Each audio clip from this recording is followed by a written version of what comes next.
The free Most Wanted update has been released, and with it a whole host of new blocks have been added to the game. We're going to go over all the new blocks added and discuss potentially what's coming in next to the game. For starters, with this update, the developers have announced that they're releasing all the grids and bases from the trailers and teasers for players to use. For example, the setting of this video will be the base from the Most Wanted teaser image and the trailer. I'll put a link in the description where you can get the rest of these for you to use.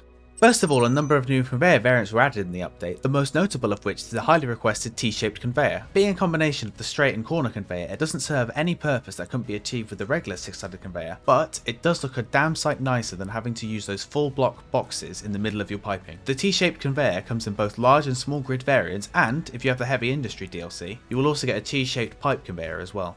The update also includes 3 variants of a new block called the Reinforced Conveyor. This conveyor acts as a full block as opposed to the normal one, and I personally believe this is a fantastic addition to the game. It has one side with a cross on it so you can see the conveyor inside, between 2 and 3 sides of it having the tube ends of the conveyor sticking out, depending on the variant, and all the other sides are full panels that completely hide the conveyor underneath. This makes adding conveyors to your ships much easier than before. If you wanted to hide them in a wall or a floor, you need to place a block either side, meaning you basically need 3 blocks of space to hide them. I have so many ships that can take advantage of the new Reinforced Conveyor, and I'm very much looking forward to using them in future ones as well. The 3 variants of these are the straight, corner and T-shaped conveyor, and they also come in small grid variants as well.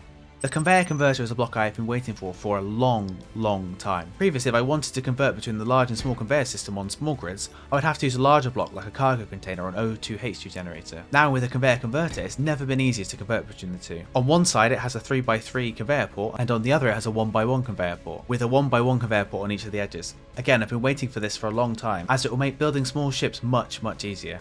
Speaking of things that make building on small grids easier, the update also includes a small grid 1x1 advanced rotor. This is incredibly useful as advanced rotors allow you to transfer things like components and ammos through them, and small grids only used to have a 3x3 advanced rotor. Apparently this was originally supposed to be part of the Warfare 2 update, but they didn't finish it in time for the update, which makes sense as this would definitely make building small grid turrets much more compact and much easier.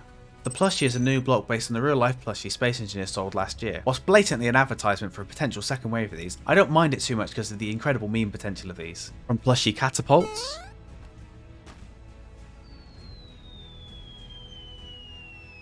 to Plushie bombers, to Plushie bumpers on the front of your rovers, or the slow-growing collection of plushies you've placed outside your enemy's cryopod. The meme potential is endless. Plushies can only be built using the Plushie component, and these can only be gathered by trading with NPCs. However, I don't think this will deter anyone from building a collection of these. 10 new armour slopes have been added to the game, 6 of these being new transition slopes and 4 being new corners for you to use. If you look at your list of blocks, the new slopes can be found under 2 categories, or the new transition slopes can be found under the light armour slope transition base category. You can see there's 6 in there, and 4 more slopes have been added to the sloped corner category, being these 4 here.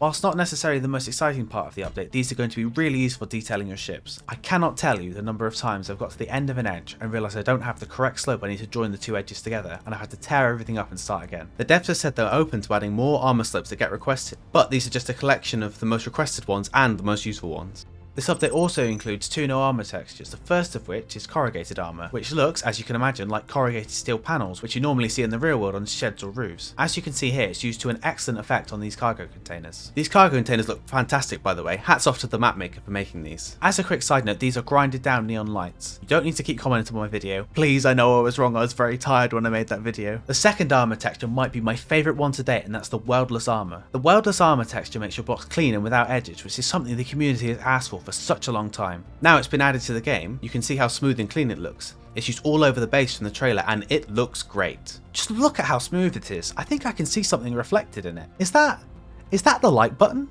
New railings are included in the update, these being 2 different 2x1 diagonal variants and a normal diagonal variant to allow you to prevent all those workplace accidents. With this you also get half-width catwalks, and I'm a big fan of these catwalks as they're more discreet than the old ones, and you can kind of get that maintenance walkway feel by having them around of your ships and bases. As with a lot of the things in this update, I'm very happy to have new cosmetic things to add to my creations, as looking at the same blocks all the time gets a bit boring after a while. Whilst catwalks and railings aren't revolutionising the gameplay experience of the game, like the next block does, they do improve the visual experience of the game, which is enough for me.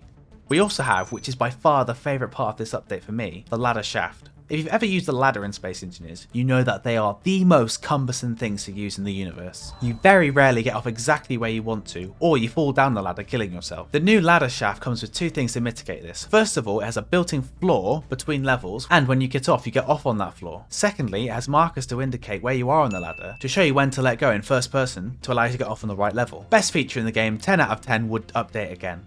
If you have the decorative pack, you will also have access to the inverted corner desk. You can use this to better decorate your captain's quarters or that office area you keep all your unpaid interns. Okay, hear me out. What if Space Engineers hamster balls?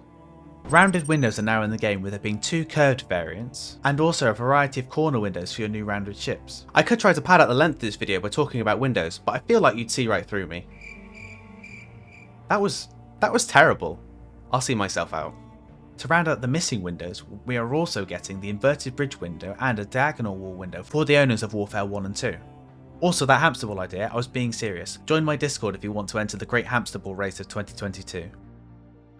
Neon Tube's got 2 new variants for large grids, these being the circular and T-shaped variants you can see here, and also there's new Neon Tubes of small grids which look amazing. You don't need to necessarily use these as neon lights as well, you could paint these black and use them as makeshift roll cages. Now, not only can you cyberpunk up your buildings, you can also Tronify your bikes, for all 2 of you that remember what Tron is. Just remember you need the Sparks of the Futures DLC to use these. If you have Warfare 2, you also get the inverted cover wall mirror, which is a mirrored variant of the current cover wall. I don't think I've ever used these, but I'm sure someone will get a kick out of these somewhere. One thing that wasn't on the announcement is that they've changed the camera screen and it's so much better now. They've removed the camera overlay and added a static crosshair to the centre of the screen. I presume they've done this to make using custom turrets much easier. Speaking of which, I won't go through all the bugs fixed, but the most important ones I could see is that they fixed an issue with the custom turret controller being inaccurate, not something I personally noticed, but I did see a few reports of it, and they've also made the lead reticle account for gravity when it's showing you where to aim. Now, what's next? The devs spoke a lot in the Warfare 2 livestream about what was coming next, and that was probably because they had a pretty good idea of what was coming. This update came 84 days after Warfare 2, but apparently a lot of the features in this were planned for other updates, but they didn't get a chance to finish them in time. This would explain the fast turnaround and the fact that a lot of these blocks synergize with Warfare 2, those being the advanced Rotor, Conveyor Converter and the Warfare block variants. It's normally about 100 days between Space Engineers DLCs, and I don't know if this update counts or not to this number. If it doesn't, we could be looking at another update in late May or early June, and I would suggest it was June to marry up with the Steam summer sale. Now, considering the announcement stream was nearly 3 hours long, you'd think they would let something slip, wouldn't you? Well, there were a couple of things, but maybe we'll save that for a later video. So I've told you how I feel about the update, but what was your favourite feature about the update? Let me know with a comment below. Just as a quick thing, the dev said there was a secret on this map to find, and I think I found it. If you open the doors and go underground, you'll have to delete this cargo container. There's a lift here. Press this button, go down the elevator. You go into the tunnels and there's this deep section over here. Pull out your drill. And there's this spooky underground area underneath. Now if you go near these pods,